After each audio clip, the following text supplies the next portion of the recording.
सभी को नमस्कार। आज मैं आपके सामने प्रस्तुत हूँ अंग्रेज़ों द्वारा मुंशी प्रेमचंद की जब्त पुस्तक सोजे वतन की तीसरी कहानी यही मेरा वतन है। इस कहानी में एक व्यक्ति कहता है कि लगभग 60 सालों के बाद अमेरिका से आने के बाद मुझे अपने देश की मिट्टी नसीब हुई। यहाँ पर वो अपनी बात बताते हुए कहते हैं कि मैं जवानी में अपने नए बुलंद सपनों के कारण अमेरिका गया। वहाँ पर मैंने काफ़ी तरक्की की, काफ़ी समृद्ध हुआ मैं। मेरे 5 बेटे भी हुए जो कि शरीर से बिल्कुल मजबूत थे। उनके भी बच्चे हो गए जो मेरी गोदी में खेला करते थे। और इस प्रकार से मुझे ऐसा लगता था कि संसार के सारे सुख मेरे पास हैं। लेकिन मन में कहीं ना कहीं एक बात बहुत ही कचोटती थी कि मैं अपने वतन से दूर हूँ। यह मेरा वतन नहीं है। मेरा असली वतन मेरा हिंदुस्तान है, मेरा भारत है। तो मुझे वहाँ जाना चाहिए और मेरा सपना था कि मैं अपने देश की मिट्टी में ही अपने अंतिम सांसों को लूँ। तो कहते हैं कि इन सपनों को लेकर के मैं जब मुंबई में जहाज़ से उतरा तो मैंने देखा कि यहाँ के जो मल्लाह लोग थे वो कोट पतलून पहने हुए टूटी फूटी अंग्रेजी बोल रहे थे। मुझे देख करके बहुत दुख हुआ। मुझे लगा कि नहीं, यह इंग्लिस्तान हो सकता है, यह इंडिया हो सकता है, लेकिन यह मेरा वह भारत नहीं है जो भारत मेरे सपनों का है। मैंने सोचा चलो मैं अपने घर की तरफ चलता हूँ, घर को देखूँगा। जब मैं घर की तरफ जा रहा था तो मैंने रास्ते में नाला देखा।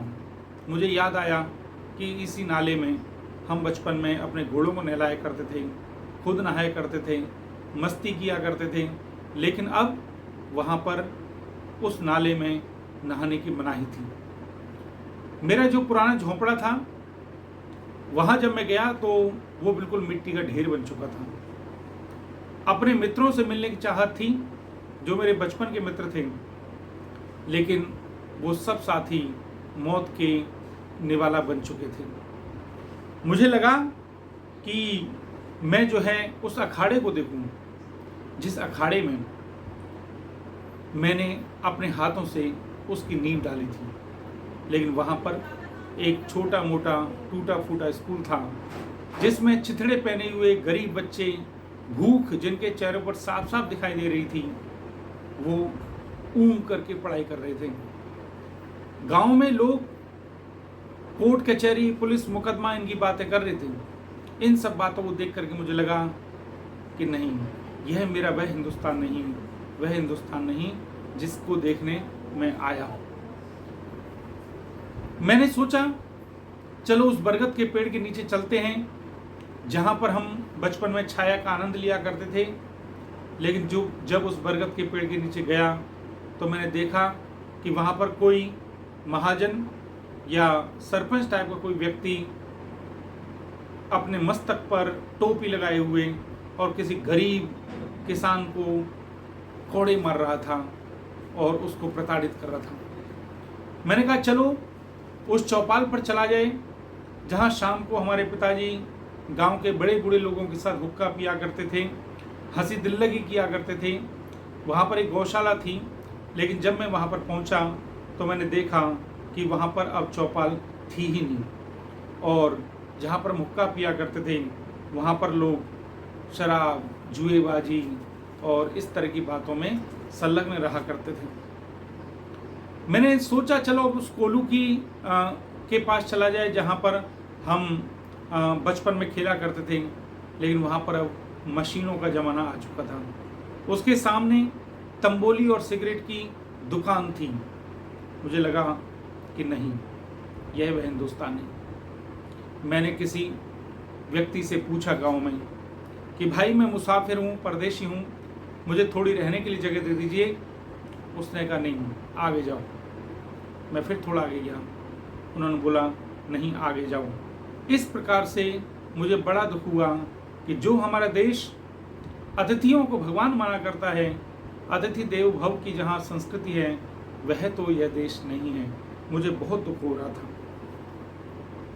आगे वो कहते हैं कि इस प्रकार से दुखी होकर के मैं रात में एक नाले के पास बैठ गया मुझे लगा कि क्या मेरी मिट्टी अब अमेरिका में ही दफन होगी, क्या मुझे अपना देश नसीब नहीं होगा। रात को अचानक लगभग 3 बजे के आसपास मैंने जब आवाज़ सुनी तो मेरा मन प्रसन्न हो गया।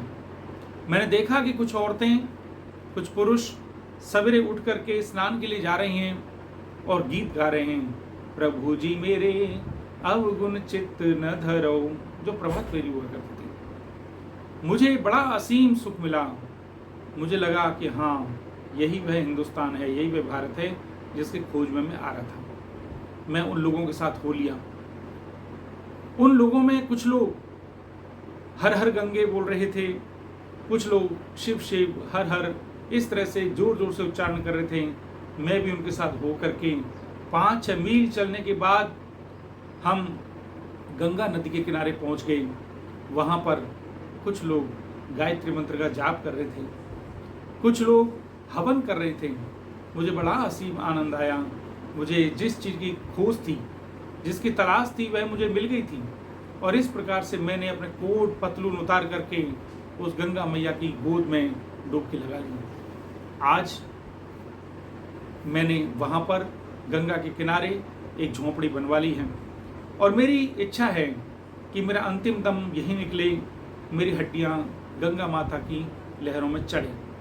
अंत में वो निष्कर्ष देते हुए कहते हैं, जिनको मैं शब्दशः आपके सामने कहना चाहता हूँ, अब दुनिया की कोई इच्छा यहाँ से मुझे नहीं हटा सकती, क्योंकि यह मेरा प्यारा देश, मेरी प्यारी मातृभूमि है और मेरी लालसा है कि मैं अपने देश में मरूं।